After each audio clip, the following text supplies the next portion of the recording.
Hey, all you crazy sci-fi fans. Time for your daily dose of insanity. Over here at the Sci-Fi Shenanigans Podcast with your hosts, J.R. Handley and me, Chris Winder. Just two nerdy veterans geeking out over our science fiction passions. A place where the sky's the limit, space is the place, and nerds run the world. Without further ado. All right, Chris, man, you got to quit hogging all the mic, right? It's my time to talk. But so today we are interviewing Nick Cole.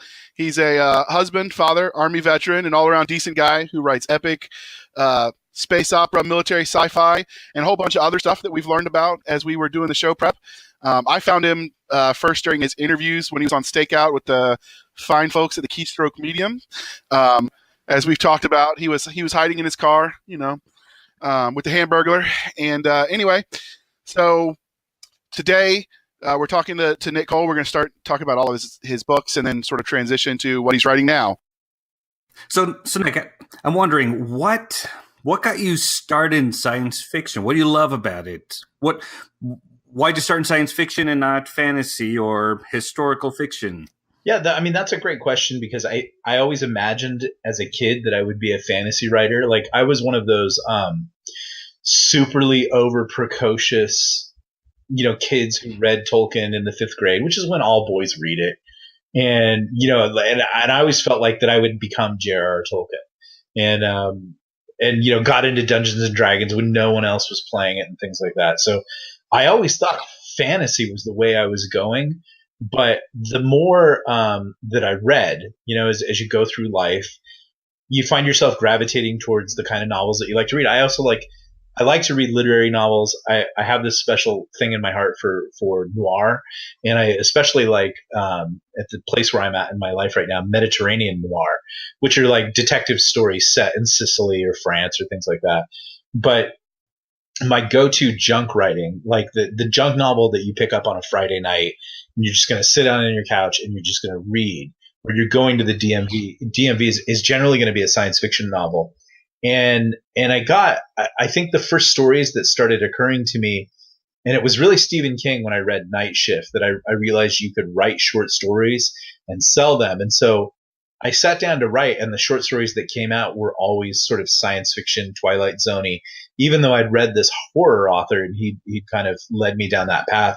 So it was always science fiction. I wrote a novel in 2005 and I got a literary agent out of it. And that was sort of like a dark Hollywood comedy. It was very Catch-22 meets Kurt Vonnegut, and that agent couldn't sell it.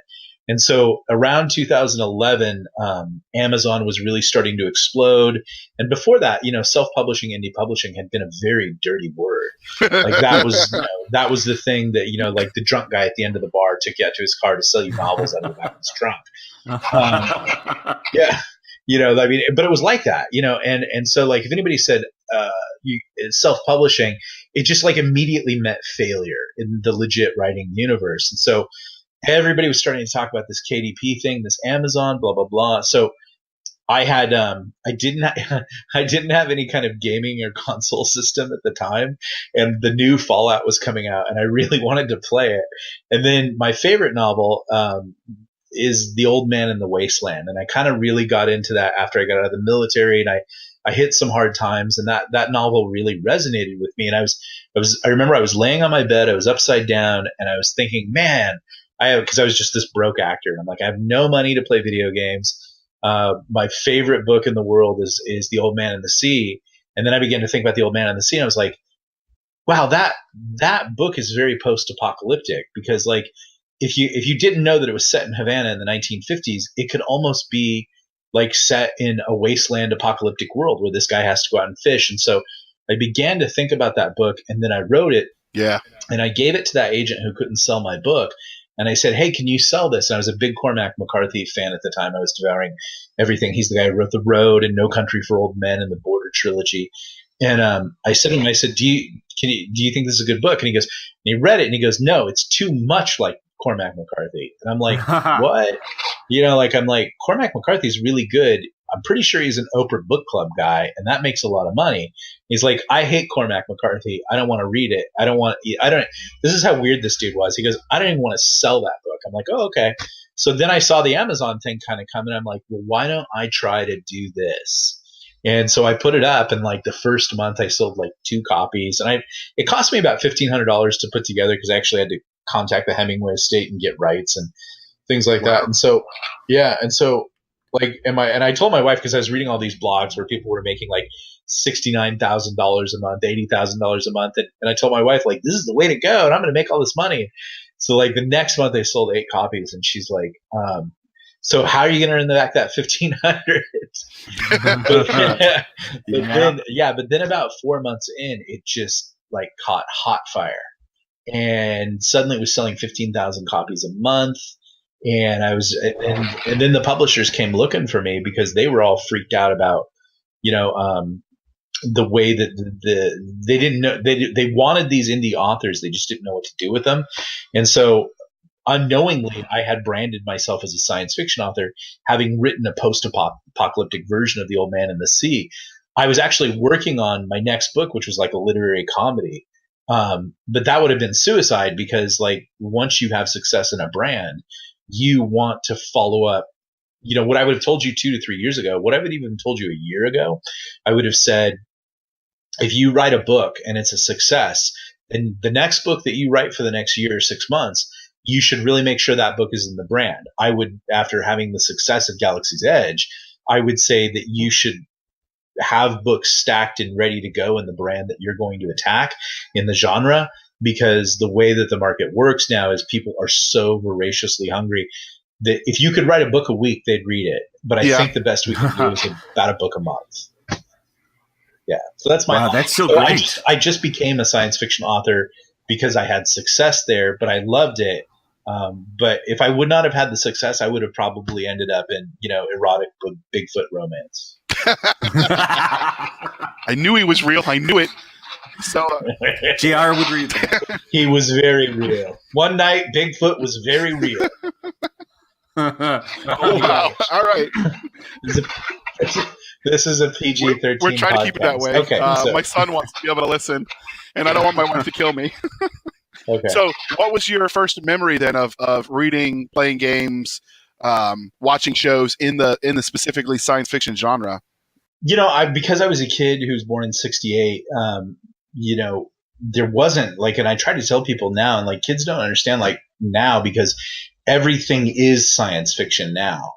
But when we were kids, and there was some really classic science fiction that came out of the 60s, like Planet of the Apes and Star Trek. But most people don't understand, like Star Trek was canceled.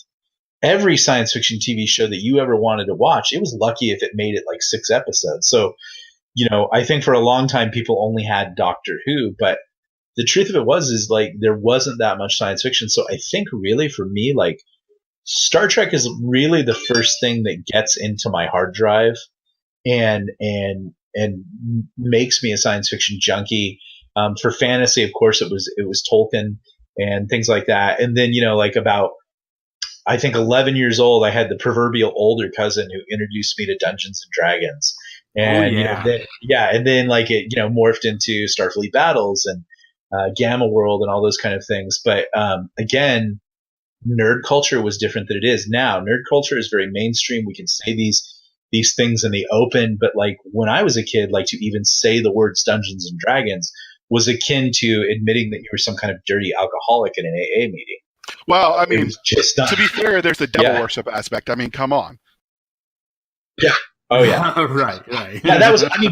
Like honestly, that was your mother's, who were freaked out about that. But like, no one cool at school was playing D&D. I mean, the hot, like, go back and watch any 80 movies.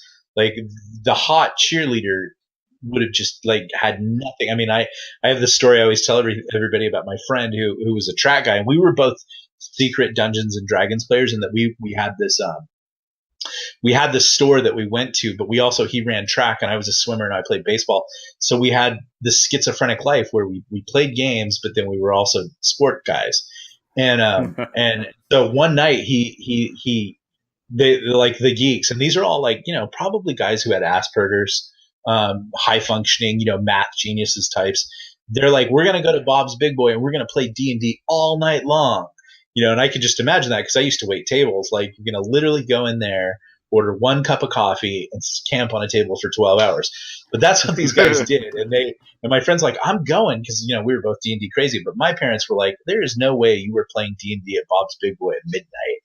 So my friend goes, and he's like, immediately I realize I'm in over my head. Like, I'm surrounded by the nerdiest guys in the world, rolling dice at a coffee top table. There's kind of some cute girls and people I know from school around who are coming in from partying down in, the local party capital. He goes, but I knew it was absolutely terrible when the hottest girl in school walked in at midnight to start her shift because she was a waitress. He goes, I couldn't sink low enough under the table. So it's cool now that it's cool, but it wasn't always that way. So I didn't have, I was a military brat, so I moved around a lot. So we didn't have the option for like a D&D club. So when you were playing D&D, I was doing the choose your own adventure, lone wolf, and oh yeah, I remember those. Yeah, I remember those. Yeah, and it's like I think that's a common experience. I think a lot of I think a lot of us real sort of like sci-fi and fantasy geeks, I think that it was a very internalized alone experience, which is a book experience. But at the end of the day, that's what I think becoming a writer is all about. Is like, I think because we had to do things on our own a lot, that's what you do as a writer. You kind of work on your own, or you work in a partnership, but you work when no one else is looking. Like, no one cares, honestly, if you write a novel. They don't care. They do care when you become Brandon Sanderson. But for the most part, getting to that, you sort of have to work on this faith principle. Like, I'm going to invest myself into this book for the next 6 months. I'm going to tell my stories, and I'm going to let people look inside my freaky head and my attitudes towards life. Yep. And, talk about elves and werewolves and space marines. And golly, I sure hope someone's going to want to read this at the end of it. So but no one, really, honestly, no one gives you money to do this in advance. No one believes in you. You kind of go in on your own. And so I think it's good that we had those fantasy D&D choose your own adventures all by ourselves, the weird kid out, pulling up stakes at a real estate track and fighting sword battles against dirt clods all by himself. Like, that stuff trained you to be a writer because you were doing it when no one was looking. And that's absolutely, it's that Vince Lombardi quote, the will to win is important, but the will to prepare is vital. And there is nowhere that is more, I think, relevant than in the world of writing. I think so. Were you, okay, you can admit it. Were you usually the DM? No, I'm a terrible DM. Oh. Yeah, I'm a super terrible DM. I'm a really good player. I also have a problem with math. I don't understand math, as was just proved by the latest standalone. We have a standalone novel that we're releasing in the Galaxy's Edge series next week, and there's some time travel elements, and it spans a 2,000 year period history, and I wrote like the most insane, by virtue of the dates that we were using, I wrote the most insane, SAT math word problem. and literally my editor, David Gatewood, came to me and he's like, here's everything that you've done. And basically the biggest problem is you have the main character going back to avenge his dead parents before he's even born. So technically they're not his parents. Oh, wow. And I had to go to my wife, who's brilliant, because she's an opera singer, and opera is very much math. Most people don't know music is math. And she fixed it, and then he fixed it. But honestly, I was like, let's just see if we can get by. So yeah. So what, aside from your own universes, obviously, because you're a little bit biased, what are your favorite sci-fi universes then? My favorite sci-fi universes, I would say, if I can throw in fantasy, Conan was always a big fantasy universe for me. Star Wars was, though I am not as well versed in the expanded universe as Jason, who apparently that might have been some kind of minor religion to him. Obviously I love Tolkien. See, it's always going to go back to fantasy, but then it's weird I write in the science fiction universe. But I would say my all-time, I think, not my all-time, but like the science fiction universe that really, really spoke to me. And he came out this year and had a really great book that I think a lot of people liked, but was originally about 10 to 15 years ago. Alastair Reynolds wrote the Revelation Space series, which was very super hard SF science. And I had read hard SF, in the Asimov compilations and years best, but I'd never really, I don't think, and that book really fired me on hard science. And I read the rest. I think it was like maybe a trilogy or 4 books, but that was just such a really cool, like in certain ways, military SF universe, but very hard science. And there were concepts in that book that so blew me away. They still end up in my books. So I would say Alastair Reynolds is a fantastic writer. I didn't like some of his later books. They got a little too soft and touchy-feely, sort of with political issues and stuff like that. But I've heard that the book that he wrote this year, that came out this year, like was really a return to hard SF. So I'm looking forward to checking that out. I'm too dumb to understand most of the hard SF stuff, so I keep it to the hand wavium. Yeah. Yeah, I mean, no, it can be fun, but the danger always with hard SF is that the story has a tendency to suffer, because to the person writing it, and they're usually a science, and Reynolds was an actual astronomer with the EU and stuff like that, is to them the science is the story. But I think that's always a mistake. At the end of the day, it has to be about the story. It has to be about the character going from A to the end of his story, and there's a character arc, and that character changes from the beginning to the end. And at the end of the day, like when you look at most great science fiction, that's what resonates. Yeah, you can have the aliens and the X-Wings and, the Omega gun and all this kind of stuff, but it really is going to be about a farm boy's journey. Yeah. So that I just went while you were talking, and I added it to my Goodreads list, so I'll look it up later. The Revelation Space. So I think you'll love it. Have you read that one, Chris? No, but there's another one on my list. Oh, I'm not going to live long enough to read all these. So when we were talking about, before we jump into your own writing, and you said you played D&D, did you play any of the sci-fi based RPGs, like The Traveler, or I think there was some others? There's a Marvel one too. That one was fun. Yeah, I played Traveler. I played Marvel. I think it's kind of funny. Like I ended up sort of my first incarnation as a writer was really a post-apocalyptic writer. But now with GE, I'm kind of being branded more of a science fiction writer, space marine, space opera writer. But my initial success, and I had a lot of success, was as a post-apocalyptic author. And my favorite game that I've never played, but that I owned, and I couldn't find it. I think I played it one time. I was just talking about my childhood friend that's the other day. He goes, "Yeah, we played that one time, and I didn't like it." And I think that's why I never got to play it. Which is Gamma World, which was this, just really, it was like the Mad Max post-apocalyptic version of Dungeons and Dragons, and it was just nice. Yeah, and so like I even like. Last week, I went on eBay and I bid on the original rule book from 1979, and like I've seen this thing go off on Amazon for like $300 or $400, and it was there, and it said mint condition, $34, and like right at like 15 seconds to go before the auction was over, someone came in and put another bid, but I had lightning fast ninja fingers, and I got it for like $42. So.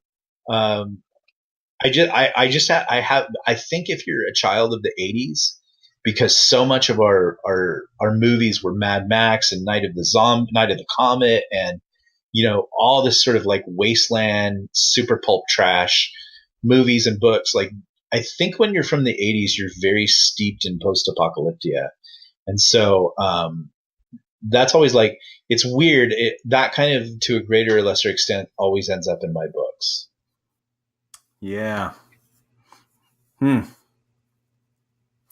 Wow.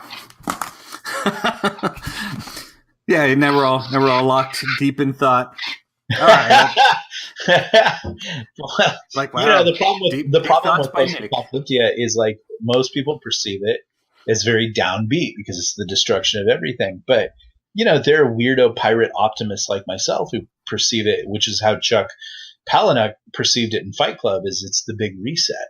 Wipe out the credit card companies and you can run amok, wear leather, and be a post-apocalyptic warlord in the ruins of Los Angeles.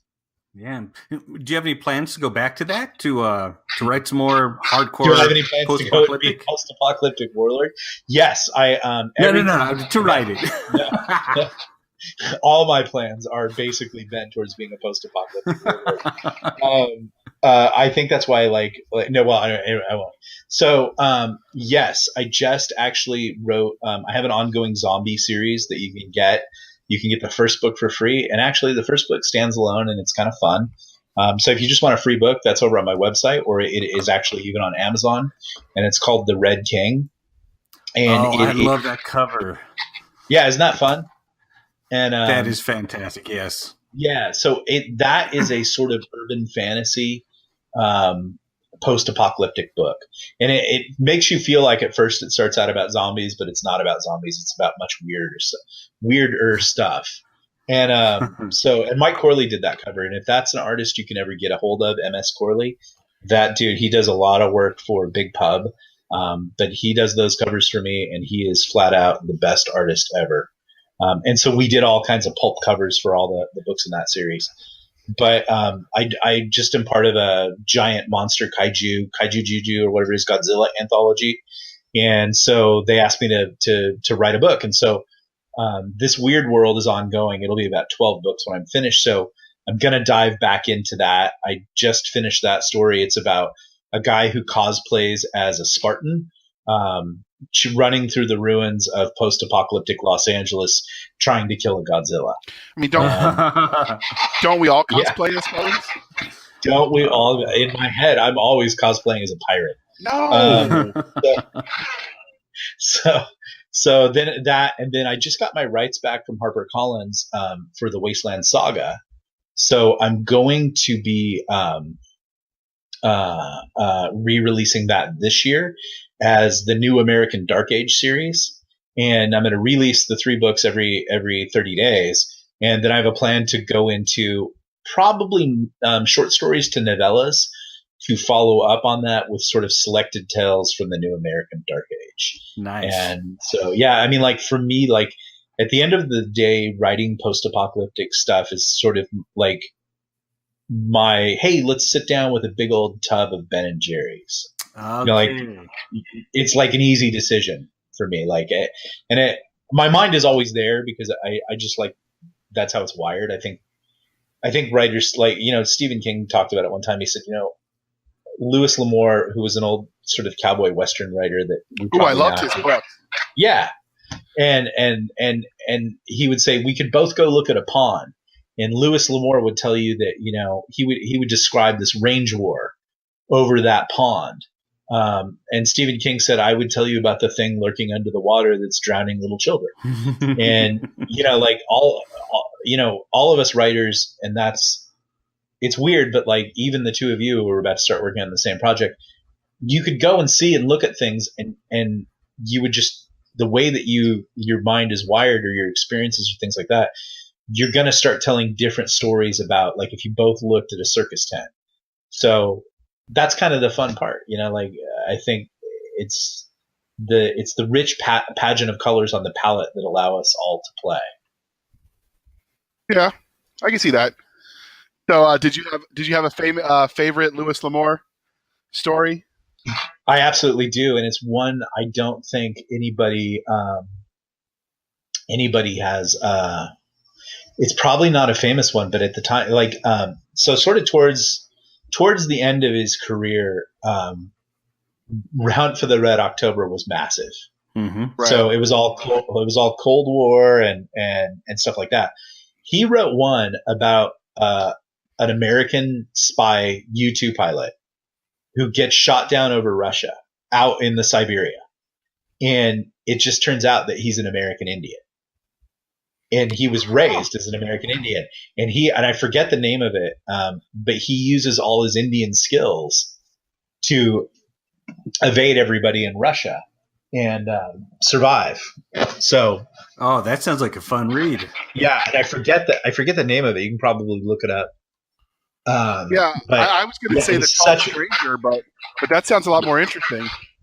Yeah, I mean, like, it was such a but what a brilliant writer, who probably, like, the Western was really dying at that time, and he just, like, pivoted, and he knew what everybody wanted. He knew that they wanted this sort of Cold War Russia's bad thing, and he worked from his strength, and I remember it being like a really interesting, beautiful novel, and exciting and thrilling, but like it's just a lesson to all of us, because the goal is that we all get really old and become old writers. And the worst thing that you can do is become really fusty, and because your genre, no matter what, is going to change. Like, eventually GE is going to fade. Eventually Wasteland stuff is going to fade, but you still got to make money, because, you're on your 6th wife, and you've got your 25th Corvette, and, you're a standard writer. You like scotch, I like donuts. I'm just joking. But the main thing is, like, the best thing that you can do in life is do yoga for your brain. And pivot, and read it, and just, like, don't force everybody to, like, imagine if, remember the Dragonlance novels? Oh, I loved them. I do. Yeah, but they're probably not relevant to kids now. Like, as much as you love them, you could still be writing them and no one would buy them. Yeah. And so, like, in some way, shape, or form, you have to, when your editor or whoever's running your marketing or selling your books, they come to you and they're like, we really want you to do your thing, but sparkly vampires, boy wizards, whatever. And if you're just flexible, you know how to pivot. And I think that novel, that Louis L'Amour novel about the Indian, is the example of how you can be an old dog and still learn new tricks and still be relevant. Right. Because the moment you can't learn new tricks, you're not relevant anymore. And I found that book. It's called Last of the Breed. Yeah, that's it. I should have known that. That is an awesome book.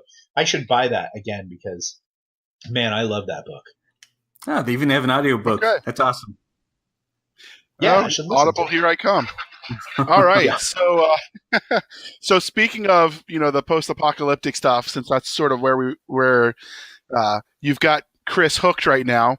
So you want to talk a little bit about the two post-apocalyptic universes you created, the Book of Weird and Wasteland, how that came about?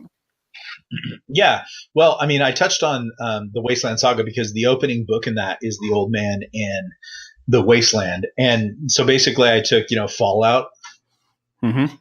And excuse me, and I took the Old Man and the Sea, and I combined them into this world that's been ravaged by a nuclear exchange, and a bunch of stuff that goes on. And that book did really well. People really liked it. I wrote it sort of in a more Cormac McCarthy style, but it was still like I still made it very adventurous, running from wolves and fighting off savages, and then I put an M1 Abrams tank in the end. Just like Edgar Allan, or was it Chekhov said, don't introduce a gun unless you're going to use it. So I'm like, how about an M1 Abrams tank? I think Jared was an infantryman. I was in the infantry too, and airborne. Yeah, well, not that, but whenever you get around an M1 Abrams, like, you're suddenly aware of how fragile you are in life. Absolutely. Yeah. Everybody's squishy. Yeah. And when the tankers come and tell you, like, hey, there's 5 weapons on this thing, and you're like, well, I see the 3, and they're like, left tread, right tread, and you're all, oh, okay. So it was I wanted to introduce this, and in the end the old man finds an M1 Abrams and resolves his conflict with it, and so that was kind of fun. And so I wrote that M1, go ahead. I was going to say, did the Abrams win? When does it ever, come on, like M1 Abrams versus Conan, the Abrams. Squish. So I wrote that, and like I said, like, I didn't understand authoring at that point. And so that book over the next few months proceeded to sell 69,000 copies. Wow. That must have been such a surprise. Yeah, it was a total surprise. But again, all of us indie authors at that time weren't very savvy. And we didn't understand, like, okay, now you have this hit, you need to reproduce. I was actually working on a Hollywood novel. And then I was thinking, well, maybe I'll write a vampire novel, or, whatever I was going to write. Right. Not a vampire novel. I'm just saying that. But it was HarperCollins that came in and my agent started a little bidding war because I went back to that agent and I said, hey, remember that book that you said you did not want to sell? It's really selling well. And he's like, I want to sell it. I'm like, okay. So he started a bidding war between 5 different publishing houses. And in the end, I went with HarperCollins. And the first thing that they said is like, we want 2 sequels to this book. And I didn't even have sequels. So the next book I wrote was called The Savage Boy, and I wrote that for them, and that came out. And then I wrote the final in the trilogy, and the 2 following books I think are, like, in certain ways I think they're better than the first book. But the first book is, to me, like, and I'm not bragging here or anything, but people have said, like, this is a classic of the genre. This is up there with Canticle for Leibowitz. So, but I feel like the next 2 books are really, really great. It's just that HarperCollins handled the promotion of those books so badly. And I don't even want to say like that's their fault, because I would have done everything that they did up until a year ago. And then I discovered this really super awesome way to sell books. But up until a year ago, I would have sold every book I ever wrote just like them, and I would have done just as badly. So I'm happy to have that trilogy back now and test those theories, which a lot of people are using that system that we came up with. Jason and I came up with, called the Launch Hard system. And they're telling us like, hey, I'm selling a lot more books with this system. So now I'm like, the next test for me is now like, now I'm going to get back the books that a big publisher tried to sell, didn't sell well. And I'm going to apply that system and see what happens. And I think it'll do really well. And then I want to work in that universe more. And then while I was kind of at HarperCollins, I was casting about, I met some indie authors who had some success, and they wanted to do a giant world together. Like basically what a lot of people like Michael Anderle are doing now and stuff like that. We were doing it first, and we had some like really ginormous names. We had Hugh Howey, we had Michael Bunker, we had Joe Conrath, we had Blake Russell, we had a bunch of people, and like even people that, well, they were big at the time. But so we were going to do this huge shared world thing, and then suddenly one of the people didn't like another person's politics, and they just nuked the whole thing and walked away. Oh. And so, yeah, and for once it wasn't me, because no one knew how crazy I was. And you know, and so, but I'd kind of already written this book that I wanted to be part of it. And so I was like, so I just stuck with the survivors, and we did this thing called Apocalypse Weird. And I learned immediately right there why I hate other writers. You know, there were a lot of weird ego things involved. And like, there were a lot of people who couldn't write and were insecure about that. And then there were a lot of people who could write and were insecure still. Like, a lot of writers have this weird combination of having ego and insecurity at the same time. And whenever you're going to do something collaborative, like, both people need to absolutely get rid of their ego. So that like, I still face like weird people who still say negative things about me because of that exercise, that Apocalypse Weird, not knowing that I ended up paying off all the bills that it had racked up, doing, like, people just walked away and just like left me holding the bag. And so like, I ended up, long story short is, I thought I was more than fair to a lot of people, and we had a good concept. It was poorly executed. Initially 5 prime movers walked away from it. Then 2 prime movers kind of emotionally abandoned it. And I had all these writers that I was trying to make happy. And anyways, to say all that, I had a very bad taste about working with people ever again. And so I took my books from the Weird series and I just started publishing on my own. And so that was what the original question was the Weird series is, what I wanted to do is I wanted to take a post-apocalyptic world where everything from all the universes and everything like that is sort of like colliding into the worst, like every destruction imaginable. Godzilla, zombies, you know, gateways from another world, Cthulhu, you know, all that kind of stuff is suddenly opening up into one area. And I wanted to write about that. And so I did. and I'm 4 books into that series. It'll be a total of 12 books. People really like that because I try to really work on the characters and their backstory.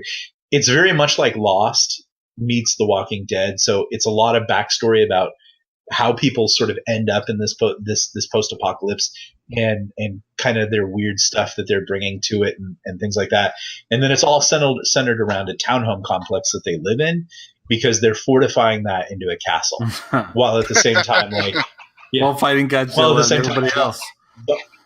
Yeah, zombies are trying to overrun the castle, sort of like super weird military contractors working for this maybe Terminator are trying to take him out. So, it's just, I'm just having fun with it, and it's a bunch of junk. And that's where I was at that point when I walked away from, being in a giant group of writers trying to do something noble and then finding out that everybody was like super weird and broken, which everybody is, but there was just all this ego on the table. And I try to tell people, like, I'm one of the people that I know that has the least ego in my life. I try to be that way. I know sometimes it comes out, or, if you look at my Facebook account, but I do strive to be humble. And so it was weird.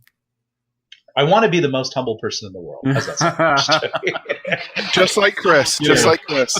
Yeah, just like Chris. But, so I was just in a weird place with that. And Jason, who was this gem in a sea of like really bad vibes, he came out of the Apocalypse Weird program and he was kind of casting about next. And he was saying to me, like, where should I go? Like, and I've become like a minor guru for a lot of writers, like, because I'll give honest feedback and I'll ask tough questions about your life. Like, I was just sitting down the other day with a writer who's doing pretty well, and he was telling me about this series that he has that's not selling, and he has a series that is selling, and I said, so, he's like, and I got to write this 4th book, and I just said to him, I said, like, if that series isn't selling and it's a dead genre, then why are you doing this? And it's like, I ask writers questions that they know the answers to, they just don't want to pay attention to them. And that seems weird and hard, and it can make people afraid.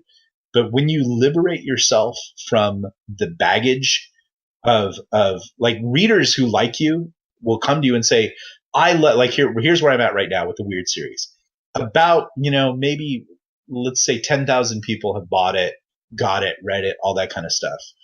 Really more like in its latest incarnation, about 2,000 in sales. And that's great. I love all those readers. I love that and everything like that. But the Galaxy's Edge series does 4 million page reads a month. We've sold 100,000 units of that. And so, like, a weird reader will come to me and like, when are you going to pick this series up again? And I'm like, right now, Galaxy's Edge is the focus, and you have to be honest with that. And you love your readers and everything like that, but they will come and put emotional pressure on you that is financially bad for you. Because if you don't serve the algorithm, if you don't keep the algorithm happy, and you switch away from Galaxy's Edge right now because you got to make Kelly happy because she really likes the Red King, you might as well just go empty out your bank account.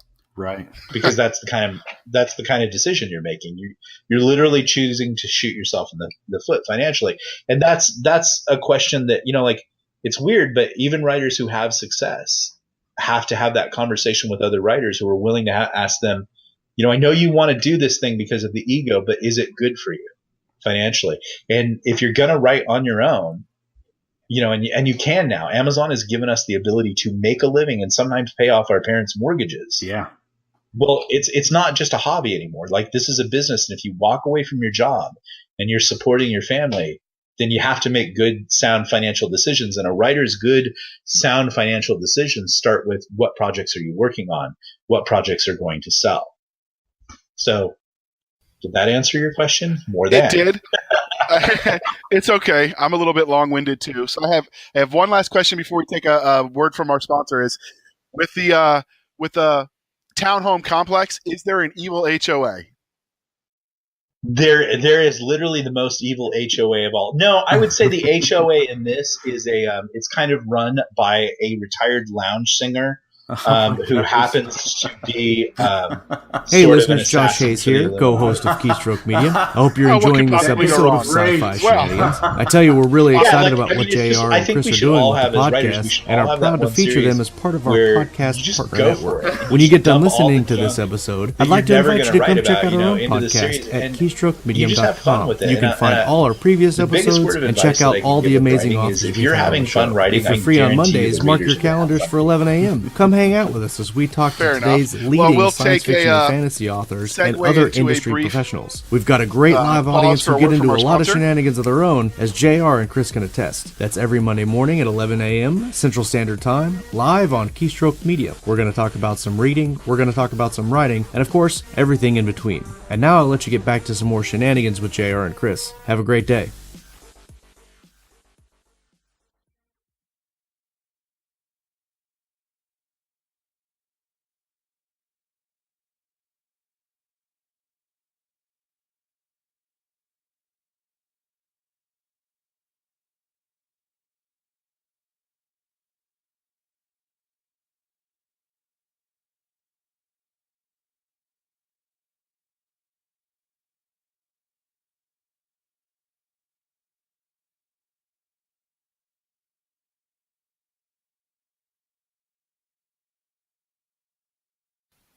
Outstanding. Well, thank you to our wonderful sponsors. So, Nick, back to your books. So we've talked about your post-apocalyptic stuff.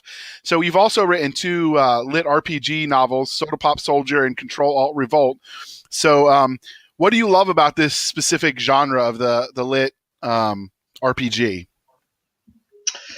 I think what I love the most about the lit RPG is like every book that you write, you kind of have to create the world or the reality. Even if you write a real book, like even if you write A real book. even if you write like a nonfiction about your experiences in whatever country, that's your take on it. Like that's your version of it. That may not be real, but whatever book you write, you're creating a world, but it's very unspoken.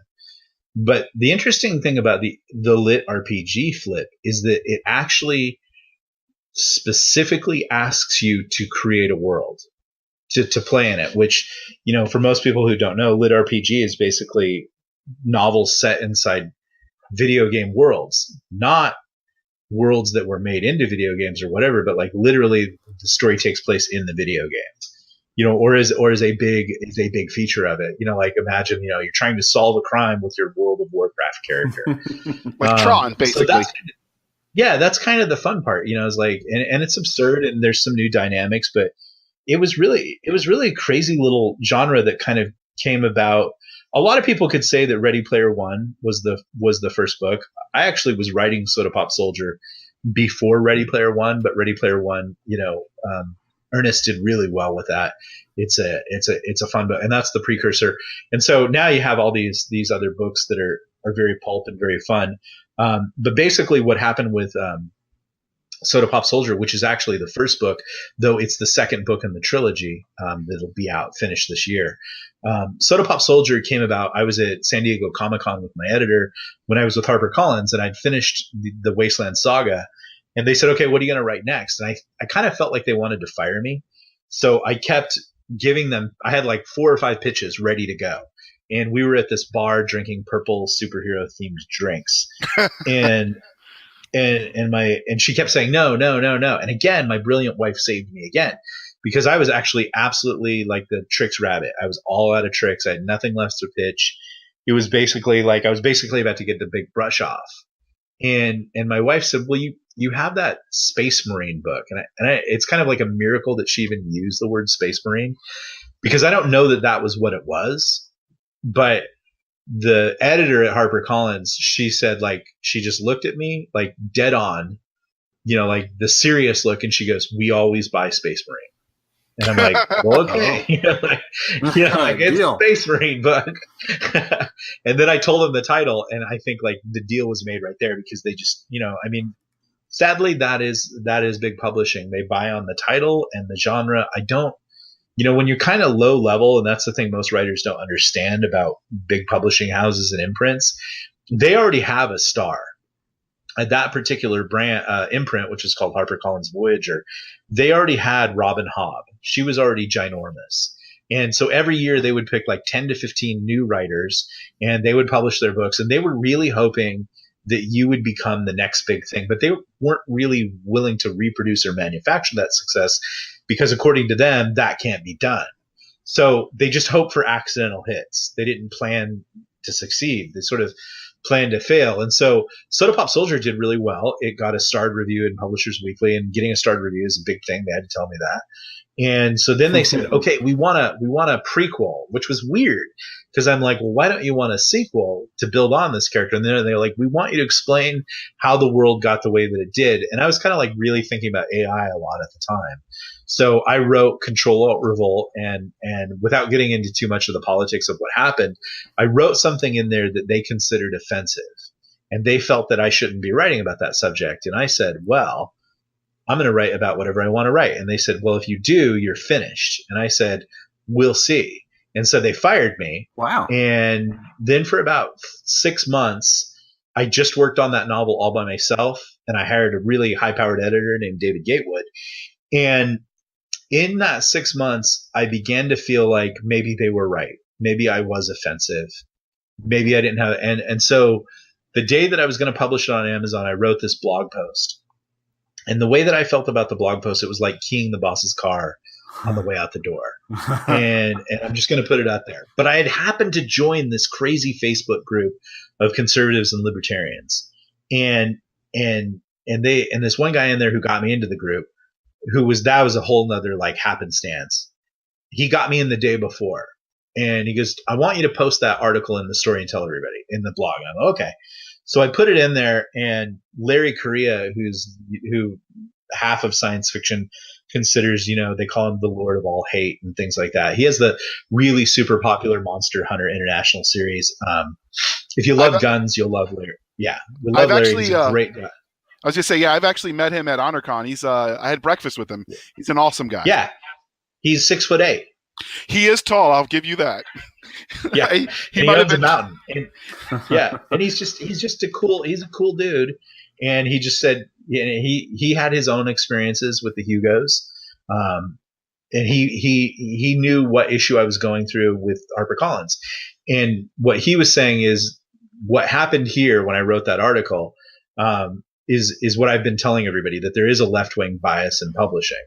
And so at that point, the whole thing exploded, and Drudge favorited the tweet and things like that. And it just went ginormous. And basically I probably ever ruined my chances of ever, signing with Big Pub again. But that's not true. They're whores, and they'll probably approach me about Galaxy's Edge because that's killing it, but at the time, and there is this huge, you can't talk about publishing right now without talking about the culture battle. There is a culture battle that's, as we're all seeing in America, between the left and the right. And for all what people might perceive about me as a very political person, because I am on Facebook and Twitter, and Twitter is like a dumpster fire, but I like dumpster fires. I always bring gasoline, but that's just me playing around. And on Facebook, sometimes I'll talk about writing, and sometimes I'll talk about my books, and sometimes I'll, make fun of politics, but it's not nonstop 24/7, virtue signaling, shaming, that kind of stuff. I just like to say things that get people to think about stuff. But when I write my books, I write to entertain. I might make a few jabs here and there, but the book itself is to entertain. And I think that's what we all have to do as writers. We have to entertain first. And then, whoever you are, no matter what your beliefs are, or what you try to hide or don't hide, I can guarantee you, without you even knowing, that's going to come through in your books. And that's okay. It's okay to have an opinion. I have friends that are socialists. I have friends that are gay leftists. I have friends that are gay conservatives. I have friends over here. I have friends over there, and I'll read any of their books. I really don't have a hard time with what anybody writes. I'm not interested in shutting anybody down. The biggest crime that you can commit as a writer is to be boring. Yeah. Plain and simple, flat out. And so every day I challenge myself, can I entertain people? Can we have a good time?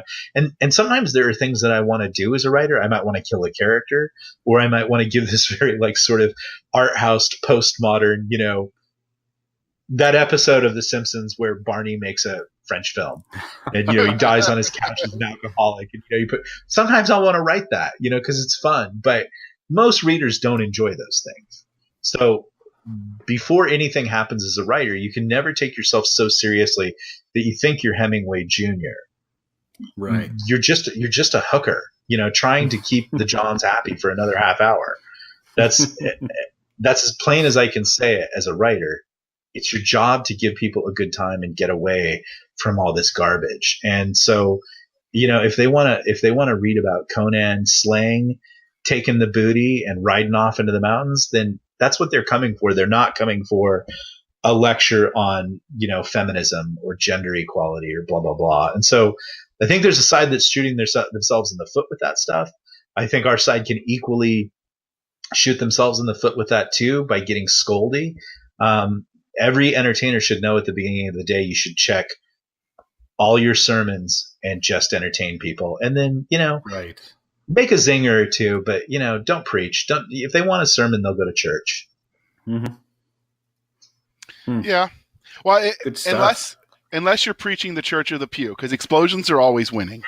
Yeah, exactly. Always give them copious. And that's the lesson we learned from Hollywood. Copious amounts of explosion and special effects and death is great, but at the end of the day, the thing that I would always say to everybody is just be true about that character. Don't ever let them, and I think all of us are our characters to an extent. I see this sometimes with writers and things like that.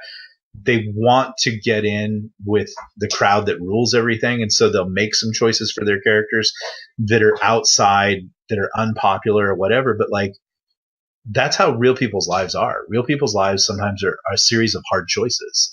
And I would say to everybody, sometimes that's where the greatest writing is when you do the tough thing. That's where the character begins to come alive.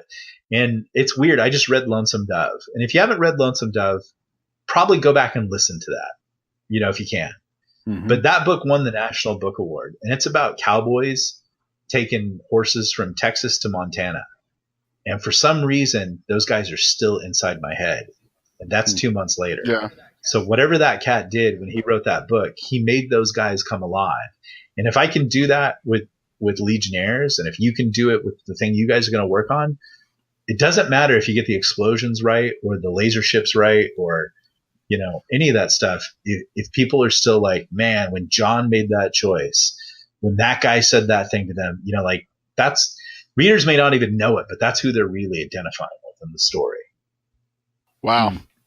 So, transitioning from the lit RPG, I see you've written some time travel shorts. I'm looking at the Synchronic anthology, and then you've mentioned you wrote the standalone story in the Galaxy's Edge universe. So, what is it that you like about time travel? Since that's speculative. I think I like time travel because I think time travel is a way for us to go and take concepts and turn them on their heads, or do the do-over, or just examine. But all of us, no matter what, life is nothing but wishing you had time travel. If I would have just gone this way, if I had just gone that way, I say it like I wonder sometimes what kind of cat I'd have been if I hadn't joined the military, or I actually got into a different military academy, Right. And what would I have been if I went that way? And so you have those thoughts, or hopefully not. I wish I'd have married this person or whatever, but. Sometimes it's just like, what if I'd have had a salad instead of pastrami? It's just, I think we're all playing time travel questions. That would be my answer. Interesting. All right. Okay. I'm wondering about, you mentioned in other interviews that you have something called a yes and principle. Can you tell our listeners what that is and how it works? Yeah, the yes and principle is what Jason and I are actually going to put together a book about how to work as partners, because like I was talking about, I was in one of those situations where I saw writers make every possible prima donna bad mistake. And here's where it really gets dangerous. Everybody, right now, because of seeing Jason and I's success and the success of other people's, right now everybody wants to partner up and write, and that's great. it can be one of the most disastrous things that you do, because what happens if you get into that project and 3 books down the road, you guys have a massive falling out, or you realize that other person has a serious problem in their lives that they haven't addressed, like they're an alcoholic or they murdered a dude, or, like weird stuff happens and you have just joined yourself at the hip to this person. And if both of you can't produce, or they say legally lock you up, like where you just wasted 6 months of your life. So what we want to do is we want to put together this short book and just telling people the strategies that we worked on, because Jason and I's partnership is not perfect. Like we've had little, like 2 pirate ships firing at each other over stuff and things like that. But our conflict, our resolution strategy for everything, I think is pretty cool, because we're still doing it and we both respect each other. We have some similar worldviews.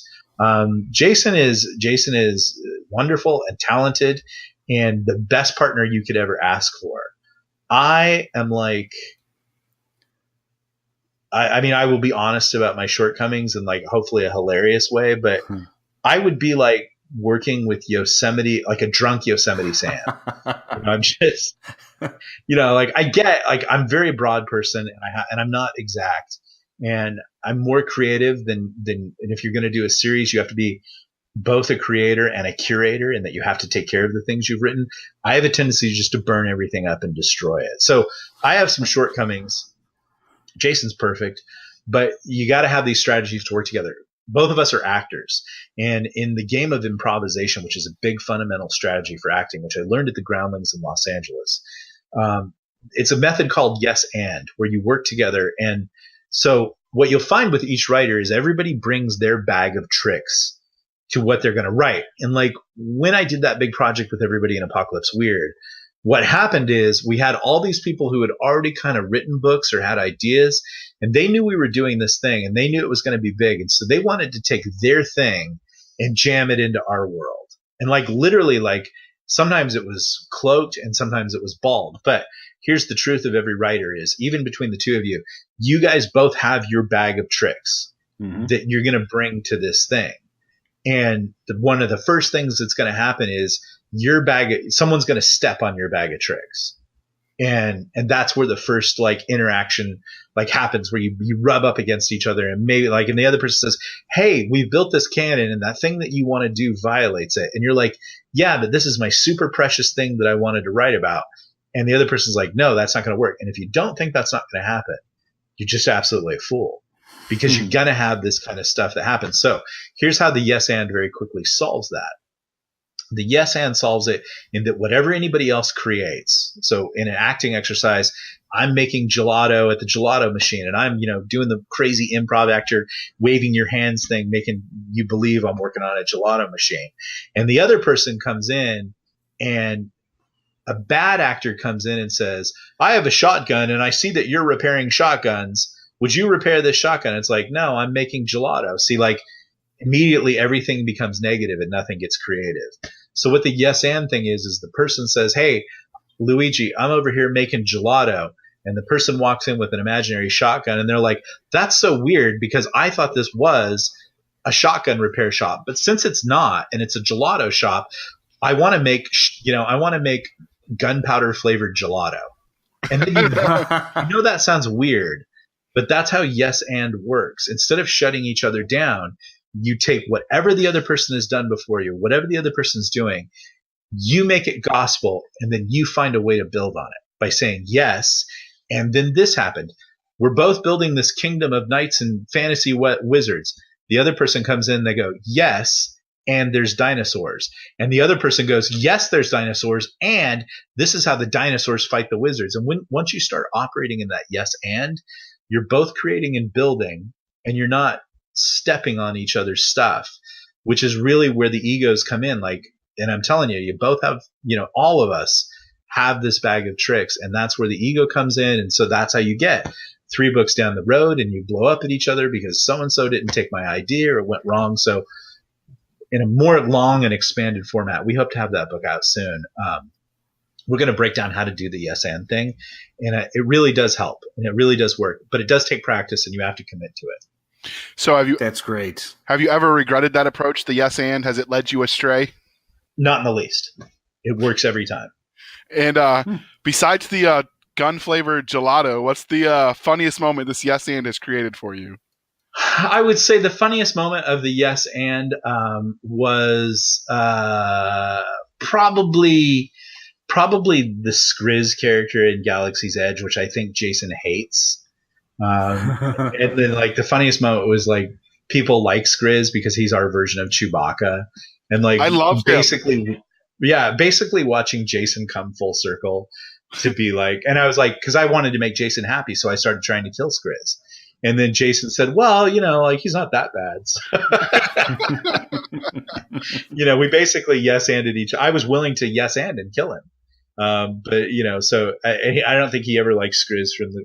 I try to surf very close to Star Wars, and Jason is always trying to surf away, and that's kind of the push-pull. Probably gives it its own flavor, but I just want to play with Star Wars action figures in the dirt. Yeah. Well, you're doing a good job. So since we've transitioned into the Galaxy's Edge stuff, which is the last of your series we haven't talked about, did you expect when you started writing that it would sort of blow up into this sort of modern classic that everyone's trying to copy? Not in the least. The goal with that was to reach 5 books and to hit what we suspected was a series audience that exists out there, people who only buy series. But we use this new launch method that we called the launch harder method. That's available. You can put the podcast link for that. We do charge money for it because, we pioneered it. We want to make a little money off of it. But in a nutshell, it's a good way to launch books. We did not realize how well that would land. I will tell everybody, if you don't want to pay for the podcast, you should just read Chris Fox's books, his six-figure author books, because that's basically the genesis of that idea. But it just launched really hard. We took about 6 months to write books and stack books so that we could have a good window to launch every 30 days. And we took that time also to build a website, to build a platform, a blog, a mailing list, a social media profile, to engage with a certain, group of people that were maybe feeling disaffected by the canon wipe that Disney did with the expanded universe of Star Wars, and to tell them, hey, we're willing to service you. We know that Space Marine stuff is an underserved market. We know that people are a little disenfranchised by Star Wars basically saying we're not going to have the canon books anymore. And we'd like to write some stories that feel very Star Wars, feel very that universe. It's a different thing. And we won't give up on you, and we won't canon wipe, and we won't do anything ridiculous. And so we were rather surprised that it exploded almost from moment one. Yeah, that was always the problem with Star Wars, was that I think when people would approach George Lucas with the idea, he would say, yes, that's great. And you end up with, like, how could Han Solo possibly be in all these places so close together on a timeline? He sort of let the canon get away from him, I think. Yeah, exactly. To Lucas's defense, it got so far away because it was so ginormous. Jason and I actually have had people come in and try to be a part of it. We just had actually someone try to buy their way into it, and we shut them down because we said we don't want to have to be going to you for every decision. And so we're intent on curating the universe and holding on to it. And no, we're not selling it. Well, hell, we'll probably sell it to Disney, but if you give us $4 billion, we'll sell it. But until that time, we're interested in taking care of it and taking care of the readers. No, we probably won't sell it because I really like how happy it's making people. Not to get political or whatever, a lot of people got pissed off at the latest movie. And like, honestly, I didn't see the latest movie because I felt like they took 12-year-old me and stabbed him right through the frickin' heart when they killed Han Solo in the last one. And I was like, that sucks.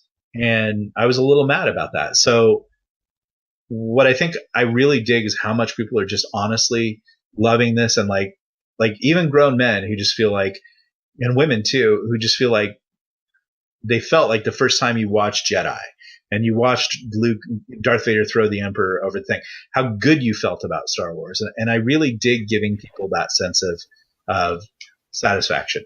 So yeah. So this went a little bit longer than we had intended because we had so much fun talking about your other stuff. So I think I had a blast, and I will come back. we'd like to see if Awesome. we get you back. No pressure to commit right now, but maybe Yeah. get you and Jason on together to talk about the Galaxy's Edge stuff Yeah. at some other time. But I know you've got to go. There's a time limit for you. So could you tell people where they can reach you, and then we'll put it in the show notes?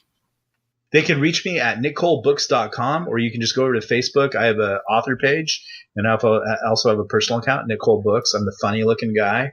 And please interact with me, because I actually just I try to talk to, I do talk to every reader, every email. And like I said, if you go to my website, not only do you get a free book, The Red King, but once you sign up for the email list, after about 4 days, you get a free novella, which is pretty funny, which was my homage to Hunter S. Thompson, and it's called Fear of the Unknown and Self-Loathing in Hollywood. And that was shortlisted for a Hugo. See, when I signed up for your mailing list, you promised me donuts, and I'm still waiting. But I that's know. that's When we another get day.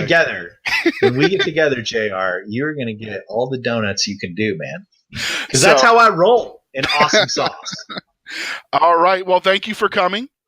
Thank you guys. You are so kind, and I can't. You guys know as writers, getting anybody to give you some time to talk about books is just such a treat. But you guys are genuine lovers of it, so I expect to see great things from you. And Thank you for spending there's some of your a precious pretty time cool with us. secret announcement For coming Chris up with Winder, JR. So I'm we're JR Hanley, very and excited this was about the that. Sci-Fi Shenanigans All right. In the Podcast. Galaxy's Edge We'll be universe. back next week at the same time. Spoilers. Where we'll indulge our So, love Chris, of can you space tell and people all where they can things that find us go at the boom. Sci-Fi Shenanigans podcast?